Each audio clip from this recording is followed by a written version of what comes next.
Sa atong unang pagbasa, gihimo ang instruction sa Ginoo ngadto sa mga Israelita, pinaagi ni Moises, unsay ilang buhaton aron maluwas sila gikan sa kaulipnan sa Ehipto. Mautong mag-ihaw sila karnero o kanding, niya ang dugo ilang ipahid sa pultahan sa ilang balay, ang unod ilang isugba o tabangan nilag kaon. Hutdon gyud kaon anang gabhiona. Dalion pagyog kaon. Nya pinaagi ato naluwas sila. Ang kamatayon ni suroy sa tibuok Ehipto og makakita gani siya atong dugo nga naas pultahan iyang sayloan. Nya ang katong way dugo nga gibutang kay dili siya Israelita, patyon dayon nila ang kamagulangang anak na lalaki. Lingi ay mong tupad. Na gusto kang maluwas. Gusto kang maluwas. Kanang wa mulingi patyon no na. Nya gusto gani ka maluwas, ato sang butangan og dugo ang pultahan sa atong balay. Ug unsa man ang pultahan sa atong balay, mao ang atong saan? Ang atong bakba, mata og kasing-kasing. Og karon kay wa namtay kanding din ang mga baka sa disluyo, naman iihaw naman tingali ito. Ingos Kristo, kapoy magsige mog ihaw baka, karnero, kanding. Siya na nagpaihaw. Pag abot na niya, kay ang mga Israelita, nabalikan man to sila sa kaulipnan, dili na sa Ehipto, kaulipnan naman sa sala, dili naman si Paraon mo'y enslave nila, ang sala naman nga mao gyud tinuod nga mo bilanggo nato kana amang sala, giluwas sadta ni Kristo pinaagi sa iyang lawas ug dugo. Ang iyang lawas atong kanon, ang iyang dugo atong imnon. Mao na ni ang Eucharistia. Si Kristo nagyoy nagpaihaw. Nga ang iyang dugo mo'y atong imnon. Nya kay sakramento man pasabot dili nagyod physically lawas ni Kristo pero sabayhon sa paan og sa bino, mao na ang naglihok na dinhi, mao na ang gahom sa Dios pinaagi sa Espiritu Santo nga kanang gamay hostiyas nga puti nga atong kanon, mao na ang kompleto nga lawas og dugo ni Kristo. Bisan asa ni ang konsagrahan diri sa pari, bino man og pan, hostiyas. Ang atong i-distribute ang hostiyas, naraba sa imo ingon nga alkansi mi pader kamo ra may naidugo, kami lawas ra may amo. Wa man mi dugo. Sige kunog kaon ang inyo kanon ra, ang sabaw di aspari. Dili na anaon pagsabot. Dire duha ka species.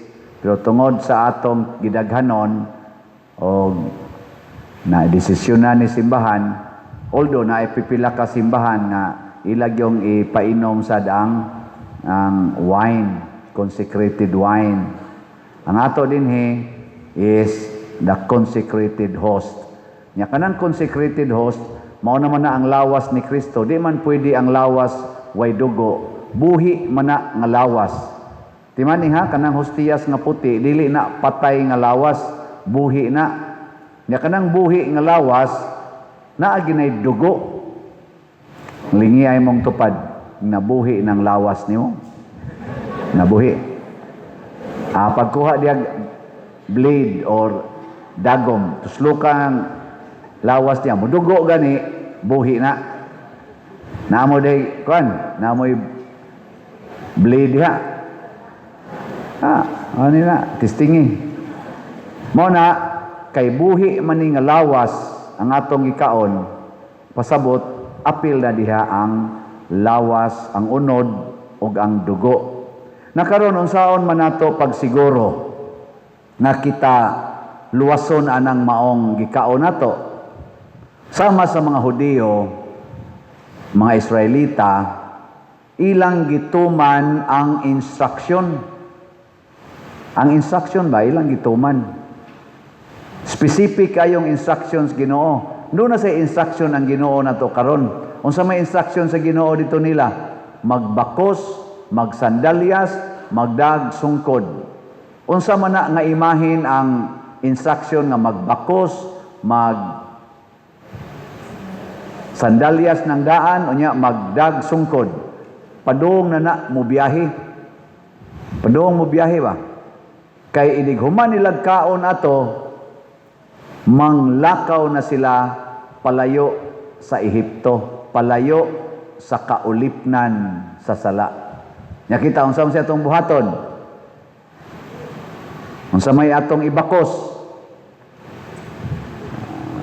Awa mo? Naana sa sulat ni San Pablo, ang armadura sa Dios. Ana, ang atong sandalyas mao ang pagsangyaw. Anam tito pagkasulti, i-click lang news Google, asa okay ba ato? Asa na nga verse. Ang atong ibakos mao ang ito, pagtuo ba to? Niya ang atong ibutang nga sandalyas, ang pulong sa Dios, aron mudasig nato paglakaw, niya ang atong taming sa atong ulo nato yung mga inana ba? Armadura. In short, ang atong himuon nga ibutang sa atong lawas mao ang tinuod nga pagtuo sa sakramento.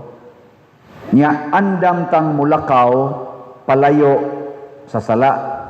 So kung ang imong bana mao'y imong hinungdan nga makasa ka, palayo sa imong bana. Asa man ka mo padool? Asa man? Antos Ginoo. Ayaw padoolan ng imong bana. Pasabot, ayaw nagtuoan ng imong bana. Ug ikaw sad bana, ang imong sala, tuburan sa imong sala, kanang imong asawa, palayo diha. Ayaw nagtuo ana. Didto tuos Ginoo. Ayaw nagyugtuo. Nagilingi mong tupad. Ning na sugod karon. Sabat na ko na sugod karon. Palayo na ko nimo. Ana? Palayo yun. Kay masada man ka kay mupaduol ka diha. Mo to gibiyaan gito nila ilang mga balay. Kay tuwa man dito ang kaulipnan. Ayaw, in short, ayaw pagpaulipon sa imong bana, sa imong asawa, or sa imong anak, or sa imong ginikanan. Or di ta magpaulipon sa atong mga politicians, di ta magpaulipon sa atong mga businessmen, di ta magpaulipon ni bisan kinsa dinhis kalibutan nga naghatag natog sala. Adto ra gid tas Ginoo mosunod. Mao na siya ang atong gitawag og pagkapari. Ako isipari, ang nag-ulipon ako mao ang Ginoo. Kamusad isipari, sulugoon ta sa Ginoo. Nakaron unsa may ipatrabaho sa Ginoo nato? Kung moadto na taniya, unsa may yang isugo nato? Kung asawa ka, ingnon din kas Ginoo, higugmaa ang imong bana hangtod sa kamatayon. Amo na, musikit din kasi imong bana. Pero dili tungod kay gisugo kasi imong bana. Musikit sa kasi imong asawa, dili tungod kay gisugo kasi imong asawa. Gisugo na kas Ginoo. Unya kay ang imong bana wa naman kagusto nimo. Kadto namang inyong silingan iyang nagustuhan. Ang saom na nimo ron. Iya naman kang kamparuson, iya naman kang kulatahon, kay papalayaso naman kanya sa inyong balay. Mulayas ka, dili? Ha? O asawa ka ba? Simba ko lang, o naingon ana ang imong bana, mulayas ka, dili? Mulayas mo? Naon sa mga choir eh. Kalayaso na sa... Di na ka mulayas. Nga naman, gisugo man ka sa imong amo nga mauna ang Ginoo. Di na ka mo palayo. Hangtod na gyud kapatyon. Pagpakamatay na, dili tungod kay nahadlo ka sa imong bana o nahadlo ka sa imong asawa o nahadlo ka sa politisyan o nahadlo ka sa imong employer o sa imong amo, kung dili nagpakamatay ka kay gisugo kas Ginoo. Mo na nang ingno na nimo imong bana, maging sino ka man. Unsa may sumpay? Mamahalin kita. Di na ka masuko bisan pag iya kang kulatahon. Pasabot, dili na ka ulipon sa sala. Kay kana manggong sala, sama anang kasuko, mao man og muulipon na nato, masuko mangyud kag kulatahon ka. Sa ato pa musugot pa ka nga ingnon ka sa sala, kasuki na.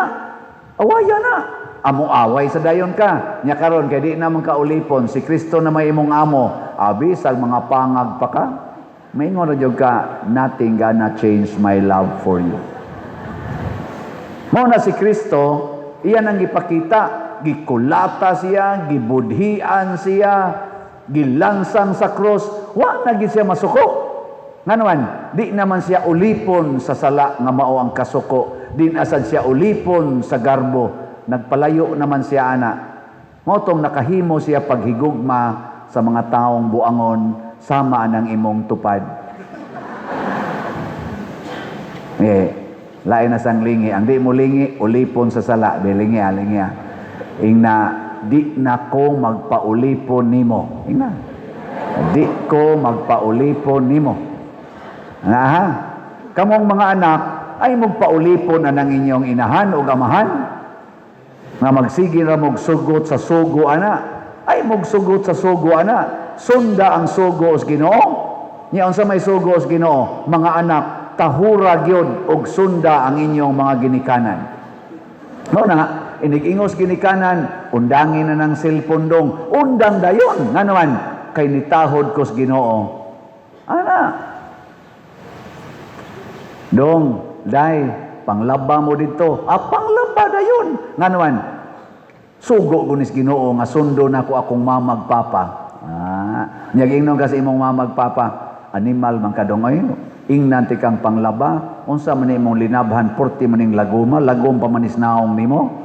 Amo katawa ra jud ka, maingon ra jud ka, mao ra ginay akong mabuhat ron sa pagkakaron pa.